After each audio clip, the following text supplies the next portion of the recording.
Lorsque le temps du plan de Dieu arrivera, Dieu utilisera aussi des hommes et des femmes anonymes ou inattendus, pour que tu rentres dans ta destinée ou ton appel. Certains de ces hommes ou femmes seront sur ta route comme par hasard. Ne force aucune relation et ne crains pas le manque ou la perte des partenaires, Dieu lui-même contrôle son plan pour toi. Sois en paix. C'est ainsi que Saül devint roi, le serviteur. Quand ils arrivèrent dans la région de Souf, Saül dit à son serviteur, « Rentrons à la maison, sinon mon père oubliera les ânesses pour ne plus s'inquiéter que de nous. » Le serviteur répondit, « Je sais que dans cette ville, là, devant nous, il y a un prophète, un homme réputé, tout ce qu'il annonce arrive à coup sûr. Allons donc le voir maintenant, il nous indiquera peut-être de quel côté nous devons poursuivre nos recherches. » Mais, si nous y allons, dit Saül, qu'apporterons-nous à ce prophète? Nous n'avons plus de pain dans nos sacs, nous n'avons aucun cadeau à lui offrir, il ne nous reste rien. J'ai avec moi une petite pièce d'argent, reprit le serviteur, nous la lui donnerons pour qu'il nous indique le chemin à prendre. Premier livre de Samuel 9 versets 5 à 8.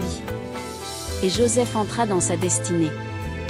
Genèse 3 7 versets 15 à 17, un homme l'Y rencontra, alors qu'il errait dans la campagne. Il lui demanda, « Que cherches-tu » ?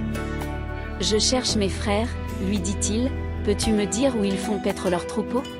« Ils sont partis d'ici, lui répondit l'homme, et je les ai entendus dire, allons vers Dothan. » Joseph partit donc à la recherche de ses frères et les trouva à Dothan.